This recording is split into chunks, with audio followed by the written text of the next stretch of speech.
Previously on Home and Away. You're not legally allowed to sell alcohol to anyone. That was repeated to you again and again during training. I'm just glad Charlie caught you before Ruby started drinking. She swore to me it was for her mum, and I honestly believed her. So we get an official warning. Extended to both Angela's and the surf club. Indy will be fined, though. I've decided to take the matter to court and plead the case. You could lose your liquor licence or face thousands of dollars of fines or even go to jail for 12 months. Is that really worth the risk? Yes, I think it is. Stop being so dramatic. We all know I'm not going to do time for this. Really? On good terms with all the local magistrates, are you? How do you know that one of them doesn't have a pet hate for these types of cases and won't decide to make an example out of you? But I don't. Well, we've both seen that in the past. If I accept this compliance notice, I'm conceding defeat. This is a once-off. It's not going to happen again. You can't guarantee that, mate. Not with your lot. I will look after my staff. Yeah, well, for your sake, I hope you do. If you go to court and somehow get off, you're going to become a target for spot checks, cover operations. You don't need that. Neither of us do. Right now, I don't need this. I've got a restaurant to run.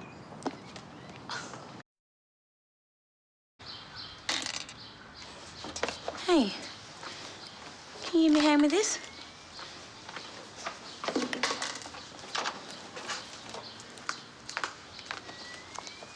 You're quiet. Well, there's not much point saying anything when no one believes you, right? Of course they don't, but you had to expect that, right? What? Seriously, Ruby, do you really think anyone was going to buy your story? It's not a story, Leah. It's the truth, and I don't see why it's so hard for everyone to believe. OK, you just happened to buy a present for Charlie for no particular reason, and it was a bottle of wine bought secretly by your friend. You don't think that sounds wrong? I don't care how it sounds. It's the truth. We both know it's not, and the more you keep pushing the lie, the more obvious it is to everyone what's really going on. Ruby, come on, you're a smart girl. You must have known that this wasn't going to work, especially after what Liam told your mum. That had nothing to do with this. The more you deny it, the more worried you're going to make everyone. And with your diabetes, there's drinking nothing for anyone to worry Ruby, about. please, at least just be honest with yourself. I've got a headache. Can you please finish this yourself? Sure.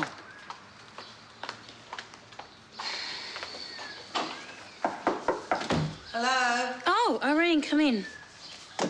Hi, hun. Some more of Ruby's things. I'm pretty sure that's the last of them. Sure, I'll pass them on. Yeah, it all, happened so quickly. Got left behind in the rush. Is Ruby around? She's just gone into a room with a headache. Brought on by a lecturer, I think.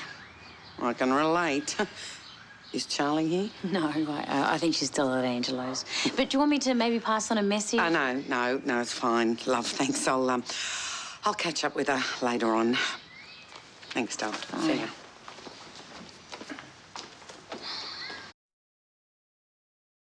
You need to reconsider. It's as simple as that. I wish I could offer you an alternative, but Indy needs to be fined. You understand that, right? I saw her selling the alcohol with my own eyes. They don't have a choice. I understand. You do what you have to do and I'll do the same. This isn't going to fix anything in the past, if that's what you're thinking. I'm not. Are you sure? Because these seem like the actions of a man who's not thinking straight. A man who's trying to make amends for something that happened in the past instead of doing the right thing in the present. Charlie, just drop it, OK? You've got no idea what you're talking about. Really? I think you're acting like a martyr for some family history that happened way too long ago to really matter now. People make mistakes. They shouldn't have to spend the rest of their lives dealing with it. Indy doesn't deserve it. I'm prepared to stand up for it. That's all there is to it. So you either support me or just stay out of it.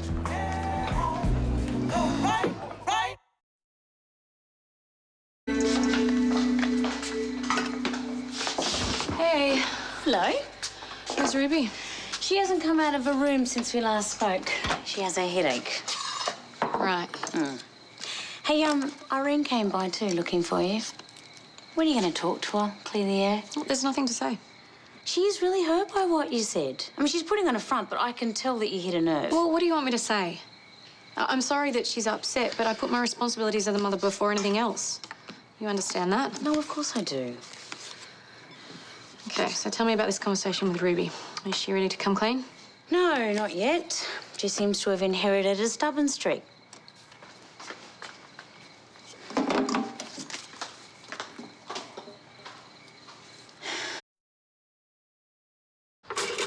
I feel awful that he thinks I'm not supportive of him. It's so not true, but I feel like he's making a big mistake. Yeah, but pointing him in the right direction and making him understand that he's wrong and then being there for him when he is, that's what being supportive is all about. It's about looking out for people that you care about and maybe telling them things that they don't want to hear. We wouldn't be talking about Irene again, would we? Oh, no specifics here. I'm just saying that sometimes when you're so caught up in stuff and when you're emotionally involved, you can't always see what's so obvious to people on the outside. You're good at this. That's what friends are for. Morning. Oh, hey, there's some breakfast here for you. I'm not hungry, thank you. How's your headache? Fine. Ruby, about what I said No, last it's fine. Leah, I understand that you don't believe me, and I understand that you don't either, but just because you're mad at me doesn't mean I'm going to change my story. I'm more worried than mad. Okay, I got drunk once. I'm sorry about that, Charlie. I really am. But that wine wasn't for me, and you can ground me for the rest of my life. I really don't care, but that's the truth.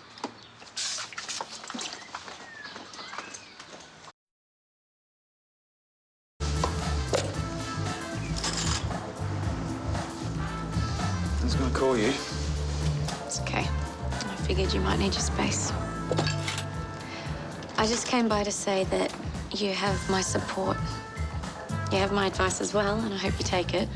But regardless, you have my support. Thank you. Do you want a hand with those?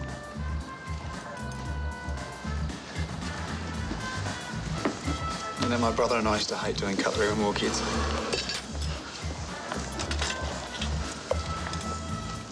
You're right, Charlie. I've been stuck in the past. You know, the story about the fire and my brother inheriting the family business. That was just the official story. So what's the unofficial story? He started it. Paolo was always the kid that got picked on at school. I don't know why, he just had a bit of a smart mouth. I just knew I always had to stand up for him. So when the fire broke out, I just did what I've always done. I didn't realise I'd get drummed out of the family business because of it, though. By then, it was clear that he was the sort of person that was always going to need help, and I wasn't. So you gave up your dream for your brother? I've always resented him for not telling our parents the truth, but I'd do it all again. He's my brother, it's my job.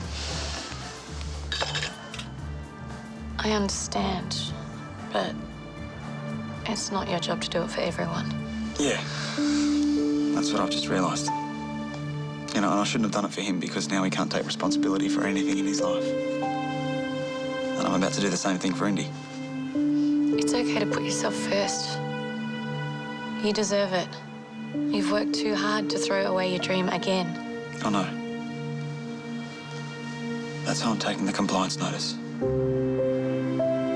Indy will be fine. You do what you have to do. I understand.